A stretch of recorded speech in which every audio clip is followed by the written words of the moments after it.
Hi, hello and welcome to Journey Towards Wealth.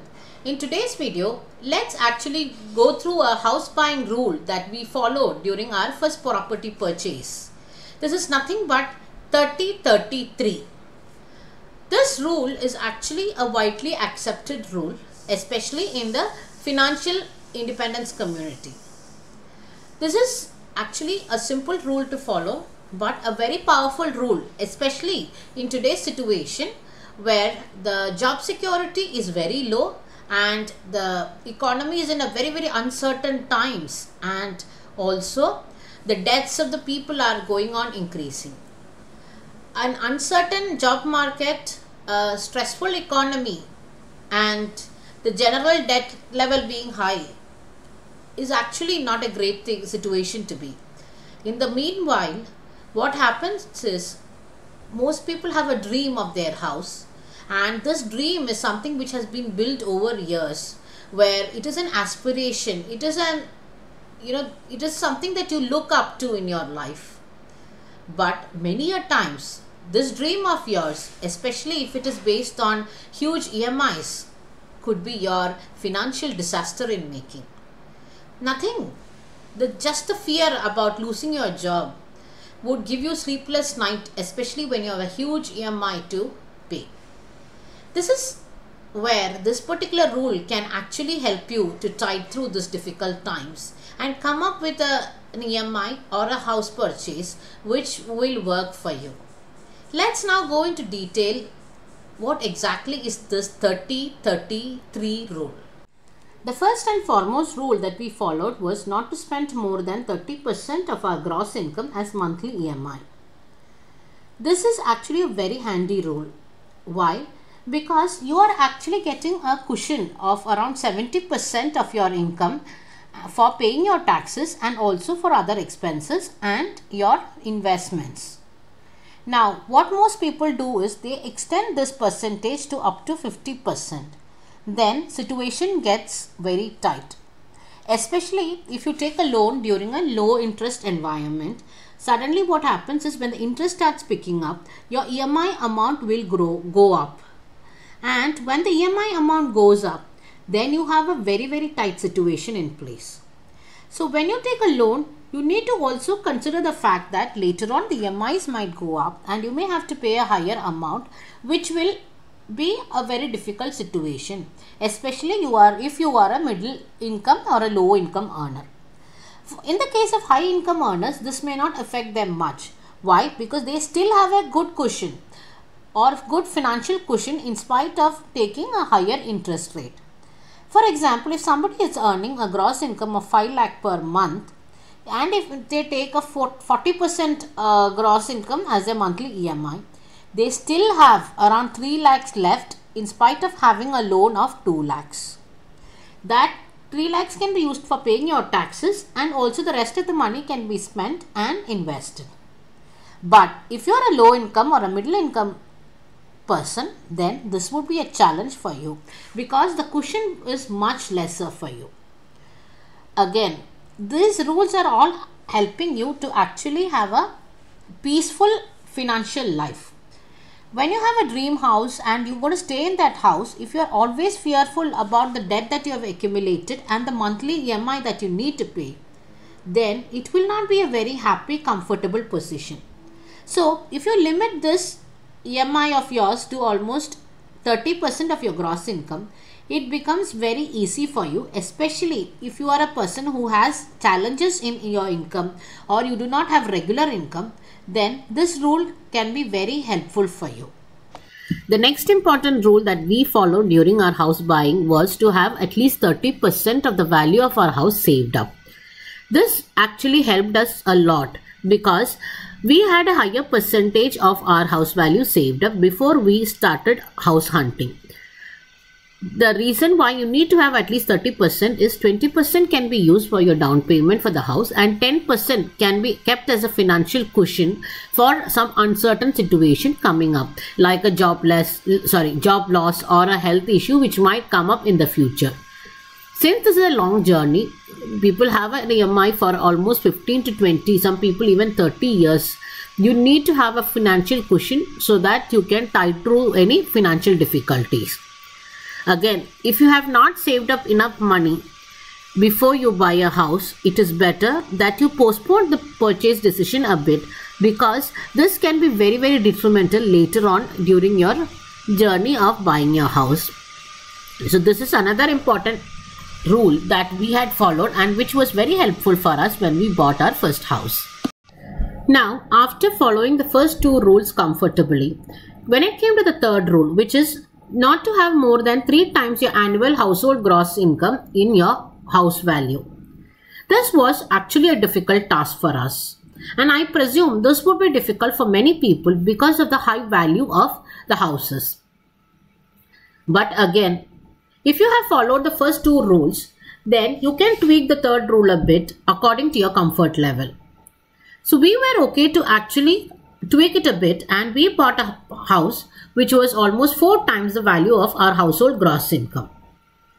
This was possible only because we had a higher financial cushion in the second rule. The third rule, which is actually the value of your house should not be more than 3 times your annual household gross income, will help to identify the houses within your affordable range. Actually, this was not an easy rule for us to follow, but since we had a good amount of cushion in the second rule, which is we had more than 30% of the house value saved up, we could tweak the third rule a bit. Value of our apartment was almost 4 times the value of our household gross income. This was possible only because of the higher cushion we had kept in the second rule. We had saved more than 30% of the house value.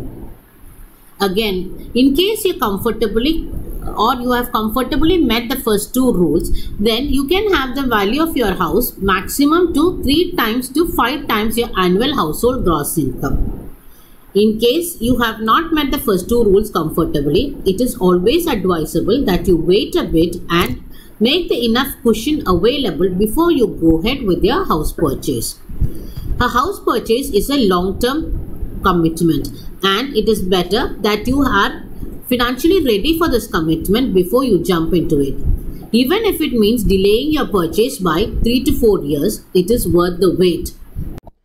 Another thing you need to note is when the value of your house goes up, all other expenses which comes like the maintenance, the property tax also will go up, and you need to consider all that before you do a house purchase. I understand these rules are very difficult to follow, especially for people who are having low to middle income. But these rules will become handy, especially in current situation where the job market is not in the best of shape, where the economic situations are also not in the best of shape. But if you had followed this rule and purchased your first property, then your fear would be much lesser because you have a financial cushion which will support you during such uncertain times. Again, a house is everybody's dream and everybody would like to achieve it at the earliest. Believe me, if you achieve your dream also, and if you have not followed these kind of rules, your fear in the new house would be much higher and maybe not worth all the effort that you're putting in. So it is best to accumulate enough money to purchase your first property and then make the purchase. Or you can try to increase your income through other side hustles or a pay hike or a promotion.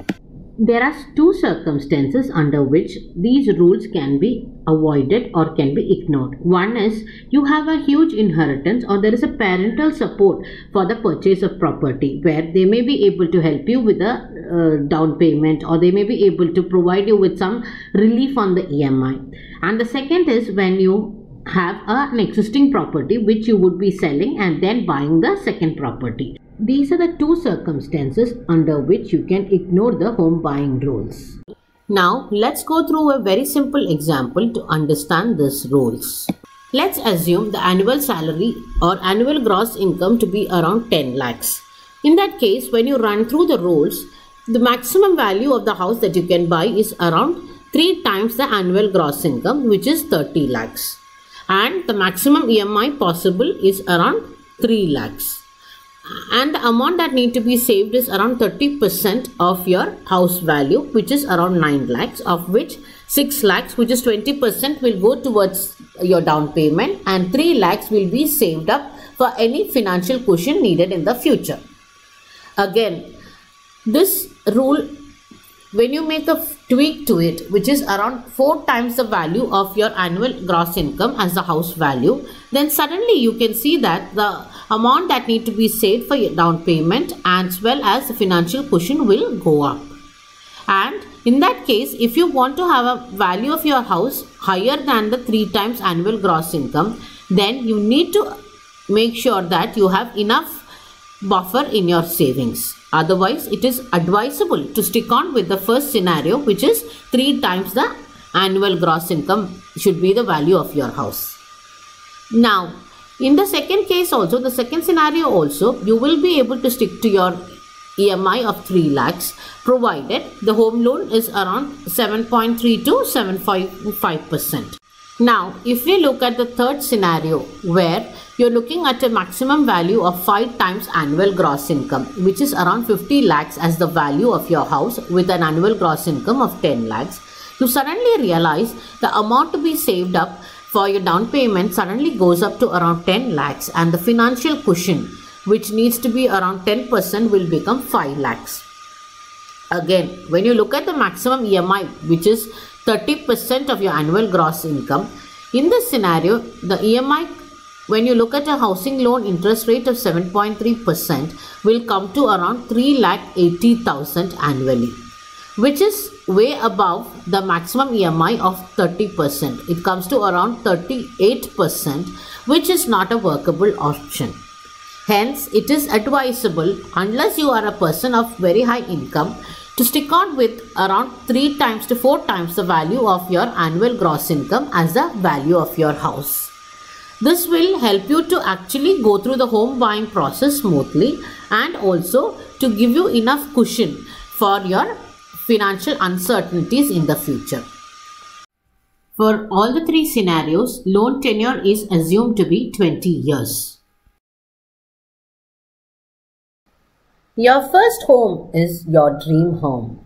It is a house or a home that you look forward to in your life. But again, it is important that you follow these kind of rules so that you have a comfortable and a peaceful stay in a house. Your home is a commitment for a long period. Your EMIs run for 20 to 30 years of your life, and hence it shouldn't be in a situation where it becomes financially uncomfortable for you staying in the new place. So you need to take all necessary steps and precautions before you buy this new property, so that later on you have nothing to regret for. These simple rules helped us to actually achieve our first property without much hassle and without much financial difficulties. So, in case you are finding this useful, please try and follow this in your life so that you can have a peaceful stay in your new house. Hope this video turns out to be helpful to you. Please like, share and subscribe to this channel. Please ring the bell icon so that you get notifications on this channel. Thank you for your time.